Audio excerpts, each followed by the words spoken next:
ముఖ్యంగా నిన్న కాంగ్రెస్ పార్టీ ఇప్పుడు అది కూడా ఒకటి ఆలోచించాల్సిన అవసరం ఉంది. మీరు పెట్టింది ప్రగతి భవన్లో ప్రజెంటేషన్, ఇచ్చింది అధికారిక హోదాలో. ఓన్లీ కాంగ్రెస్ ఎమ్మెల్యేనే పిలుచుకుంటారా? దాన్ని అందరిని పిలవాలి కదా.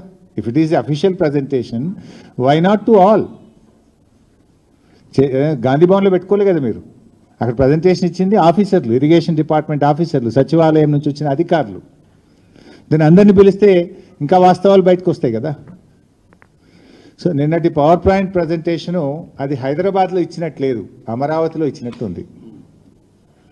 ఆ పీపీటీ చూసిన వాళ్ళకి ఏమనిపిస్తుంది అంటే ఇది తెలంగాణ ప్రభుత్వం తయారు చేసిందా లేక చంద్రబాబు నాయుడు గారు తయారు చేసి అమరావతికి వెళ్ళి ఈయనకు పంపిండా అనేటువంటి అనుమానం మాత్రం ఎవరికైనా కలుగుతుంది. ఇలా బనకచెర్లను ఆపాలనే చిత్తశుద్ధి మీకుంటే మీరు చూపాల్సింది ఏంటిది? ఆంధ్రప్రదేశ్ ప్రభుత్వం, చంద్రబాబు నాయుడు గారు కేంద్రానికి రాసిన లేఖలు, జలవనరుల శాఖకు రాసిన లేఖలు, బనకచెర్లను ఆయన ఏ రకంగా ముందుకు తీసుకుపోతున్నాడో చూపించాలి. అది చూపించిందా మీరు? దాని గురించి ఎక్కడా ప్రస్తావన లేదు. చంద్రబాబు గారు బనకచెర్ల మీద కేంద్రానికి రాసిన లేఖలు కానీ, ఆయన మాట్లాడిన మాటలు కానీ నీ పవర్ పాయింట్ ప్రజెంటేషన్లో ఎక్కడ నువ్వు చూపలేదు, దానికి స్థానం దొరకలేదు. ఇప్పుడు కాళేశ్వరం ప్రాజెక్టును అడ్డుకున్నాడు చంద్రబాబు నాయుడు, పాలమూరు ఎత్తిపోతల పథకాన్ని, దిండి ఎత్తిపోతల పథకాన్ని, తుమ్మిళ్ళ లిఫ్టును, భక్తరామదాస్ లిఫ్టును, ఎన్నో తెలంగాణ ప్రాజెక్టులను నేను అడ్డుకున్నాడు. దానికి ఎందుకు నీ పీపీటీలో చూపించలేదు? ఆంధ్రప్రదేశ్ ప్రభుత్వము మన తెలంగాణ ప్రయోజనాల్ని ఎలా దెబ్బగొట్టిందో ఒక్క ముక్కనన్నా చూపించినావా నేను? అంటే బనకచెర్ల గట్టే బాబేమో రేవంత్ రెడ్డికి బంగారమో లెక్క కనబడుతుండ్రు. బనకచెర్లను ఆపాలని పోరాటం చేస్తున్న బీఆర్ఎస్ పార్టీ ఏమో ఈయనకు సచినపాము లెక్క కనబడుతుంది.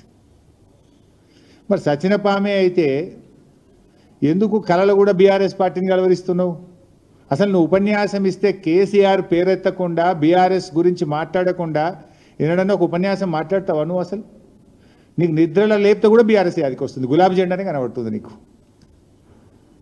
ఇప్పుడు నీ పార్టీ, కాంగ్రెస్ పార్టీ కేంద్రంలో 11.5 సంవత్సరాల నుంచి ఇలా అధికారంలో దూరంగా ఉంది. అనేక రాష్ట్రాల్లో కాంగ్రెస్ పార్టీ అధికారం కోల్పోయింది. ఈ దేశంలో అనేక శాసనసభల్లో కాంగ్రెస్ పార్టీ ఒక్క ఎమ్మెల్యే సీటు కూడా గెలవలేదు. మరి ఇలా కొన్ని రాష్ట్రాల్లో కాంగ్రెస్ పార్టీ ఒక్క ఎంపీ సీటు కూడా గెలవలేదు. అంత మాత్రాన నీ కాంగ్రెస్ పార్టీ చచ్చిన పామైందా? నేను అడుగుతా ఉన్నా. నువ్వు పీసీసీ అధ్యక్షుడిగా ఉన్నప్పుడు ఈ రాష్ట్రంలో ఉప ఎన్నికలు జరిగితే నీ అధ్యక్షతన జరిగిన ఎన్నికల్లో కాంగ్రెస్ పార్టీ డిపాజిట్ గల్లంతైంది. అప్పుడు కాంగ్రెస్ పార్టీ చచ్చిన పామైందా? ఈ చచ్చిన పాము లాంటి చౌకబారు ముచ్చట్లు మాకు చెప్పకు, నీ రాహుల్ గాంధీకి చెప్పుకునేది ఉంటే. ఈ అతి తెలివితేటలు అవసరం లేదు మిస్టర్ రేవంత్ రెడ్డి గారు. నువ్వు మొన్న ముఖ్యమంత్రి అయిన తర్వాత నీ సొంత జిల్లాలో కూడా బీఆర్ఎస్ పార్టీ ఎమ్మెల్సీ గెలిచింది, గెలవలేదా మొన్న? అహంకారంతో మాట్లాడితే ప్రజలు నిన్ను అత్తపాతాల లోకానికి దొక్కుతారు బిడ్డ, జాగ్రత్త అని హెచ్చరిస్తా ఉన్నా నేను.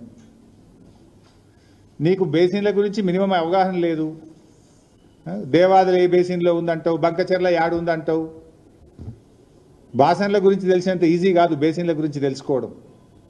కనీస అవగాహన లేకుండా మాట్లాడి ఈ రాష్ట్రం పరువు తీస్తూ ఉన్నావు నువ్వు. ఇవాళ ఏదో సామెత ఉంటే చూడు, భయం లేని కోడట బజార్లో గుడ్డు పెట్టిందట. నీ తీరు కూడా గట్లే ఉంది. ఈయనట కేసీఆర్ను ప్రశ్నిస్తారట. బంకచెర్ల మీద ఈ బొంకుడు రాజకీయాలు బంద్ పెట్టు. రేవంత్ రెడ్డి గారు, నాడు బాబు కోసం బ్యాగులు మోసి బ్యాగ్ మ్యాన్గా పేరు తెచ్చుకున్నావు. నేడు అదే బాబు కోసం, బంకచెర్ల కోసం బొంకు మ్యాన్గా మారిపోయినావు. నువ్వు బొంకుతా ఉన్నావు, అన్నీ నిజాలు మాట్లాడతలేవు నువ్వు. నువ్వే చెప్పినావు. అయినా ఏం చెప్పినావు నువ్వు? నా స్కూల్ బీజేపీ, నా కాలేజ్ తెలుగుదేశం, నేను ఉద్యోగం చేస్తున్నది కాంగ్రెస్ పార్టీలో అని నువ్వే చాలాసార్లు చెప్పినావు మిస్టర్ రేవంత్ రెడ్డి.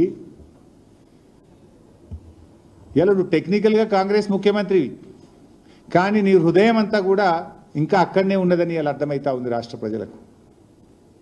ఎందుకంటే నీ స్కూలింగు, కాలేజీ జ్ఞాపకాలు నేను విడిచిపెడతలేవు. ఇంకా నీ మనసంతా అక్కడనే కొట్టుకుంటున్నది. ఎందుకంటే నీ ఆచరణలోనే కనబడుతుంది, నేను చెప్పాల్సిన అవసరం లేదు. పోయినసారి కృష్ణా జలాల్లో 65 టీఎంసీలు ఆంధ్రాకు ఎక్కువ ఇచ్చినటువంటి తీరు కానీ, ఇవాళ గోదావరి బనకచెర్లకు నువ్వు తలుపులు తెలిసిన తీరు కానీ ఏమర్థమవుతుంది?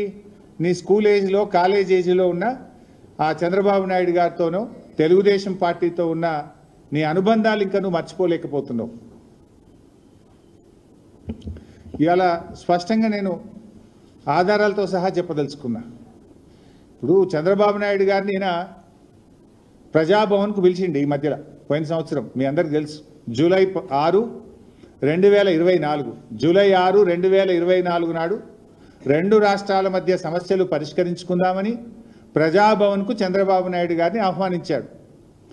ఆహ్వానించిన తర్వాత ఆ విభజన హామీల ముసుగులో గోదావరి బనకచెర్ల చీకటి ఒప్పందం ప్రజాభవన్ ఆధారంగా రేవంత్ రెడ్డి చంద్రబాబు నాయుడు మధ్య జరిగింది. ఎందుకంటే జూలై 6, 2024 నాడు ప్రజాభవన్లో రేవంత్ రెడ్డి చంద్రబాబు నాయుడుల మీటింగ్ జరిగింది. ఆ తర్వాతనే ప్రాజెక్టు పనులు స్టార్ట్ అయినాయి. రేవంత్ రెడ్డి గారు అదే రోజు ప్రజాభవన్ వేదికగా తెలంగాణ నీటి హక్కులకు మరణ శాసనం రాసిండు రేవంత్ రెడ్డి. ఆ తర్వాత ఏమైంది? జూలై 6, 2024 రేవంత్ చంద్రబాబు కలిసిండ్రు. సెప్టెంబర్ 13, 2024 ఉత్తమ్ కుమార్ రెడ్డి గారు సతీ సమేతంగా బెజవాడకు పోయి బజ్జీలు తినొచ్చిండు. అక్కడ సైలెంట్ అయిపోయింది. ఇక బెజవాడ బజ్జీలు తిని బెజవాడకు పోయి చంద్రబాబు నాయుడు సతీ సమేతంగా కలిసి గోదావరి బనకచెర్లకు ఉత్తమ్ కుమార్ రెడ్డి కూడా పచ్చ జెండా ఊపిండు. ఆనాడు రేవంత్ రెడ్డి ప్రజాభవన్ వేదికగా, బెజవాడ వేదికగా ఉత్తమ్ కుమార్ రెడ్డి ఈ ఇద్దరు కలిసి ఈ గోదావరి బనకచెర్లకు జెండా ఊపిండ్రు. జూలై 6, 2024 ఏమో రేవంత్ రెడ్డి, సెప్టెంబర్ 13, 2024 ఏమో ఉత్తమ్ కుమార్ రెడ్డి. కరెక్ట్గా మీరు డేట్లు చూస్తే దాని తర్వాత ఇదే క్రమంలో నవంబర్ 15, 2024 నాడు ఆంధ్రప్రదేశ్ ముఖ్యమంత్రి చంద్రబాబు నాయుడు గారు ఇది నిర్మలా సీతారామన్ గారికి లెటర్ రాసిండ్రు. మీరు కలవంగానే లైన్ చూడండి. ఫస్ట్ రేవంత్ కలిసిండు, సెకండ్ ఈయన పోయి రేవంత్ రెడ్డి గారు దూలంగానే ఉత్తమ్ కుమార్ రెడ్డి సతీ సమేతంగా వేయించిండు బెజవాడకు. ఈయన సెప్టెంబర్లో పోగానే నవంబర్ నెలలో మన చంద్రబాబు నాయుడు గారు నిర్మలా సీతారామన్కు గోదావరి బనకచెర్ల ప్రాజెక్టుకు డబ్బులు ఇవ్వండి అని చెప్పి రాశాడు. దీని తర్వాత మళ్ళీ డిసెంబర్ నెలలో 80,000 కోట్లు ఇవ్వండి మాకు అని చంద్రబాబు నాయుడు గారు డిసెంబర్లో నిర్మలా సీతారామన్ గారికి ఉత్తరం రాశారు. నవంబర్లోటి, డిసెంబర్లోటి. అయితే ఇంత కుట్ర జరిగినా కూడా రేవంత్ రెడ్డి మౌనంగా ఉన్నాడు. తెలంగాణ ప్రభుత్వం మాకేం తెలియదు అన్నట్టు నటించిండు. ఉత్తమ్ కుమార్ రెడ్డి, రేవంత్ రెడ్డి ఇద్దరు నటించిండు. నవంబర్లో direct open letter Chandrababu Naidu గారు కేంద్ర ప్రభుత్వానికి లేఖల మీద లేఖలు రాస్తుండు. డిపిఆర్ తయారైతుంది, లేఖలన్నీ బయటకు వచ్చినాయి. నవంబర్లో ఒక లెటర్ రాసిండు, డిసెంబర్లో ఒక లెటర్ రాసిండు, పోయి కేంద్ర జలవనరుల మంత్రిని కలిసిండు, పీపీటీ ప్రజెంటేషన్ అవుతుంది, డిపిఆర్ తయారైతుంది. కానీ ఇంత జరుగుతున్నా ఈయన గారు మౌనం వహిస్తాడు, నాకేం తెలియదు అన్నట్టున్నాడు.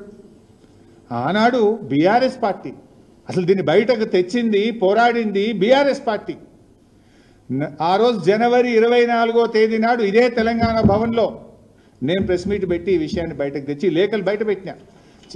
చంద్రబాబు గారు లెటర్లు రాస్తుండ్రు, ఒక దిక్కు వాళ్ళకు పర్మిషన్లు వస్తున్నాయి, డబ్బులు వస్తున్నాయి, ఏం నిద్రపోతుండ్రా, గడ్డి వీక్తుండ్రా అని జనవరి 24, 2025 నాడు నేను ప్రెస్ మీట్ పెట్టి ఈ భవన్ నుంచి విషయాలు బయట పెట్టినా. మేం బయట పెట్టినాక అప్పుడు బ్యాక్ డేట్లో ఈయన ఉత్తరాలు రాసుడు స్టార్ట్ చేశాడు.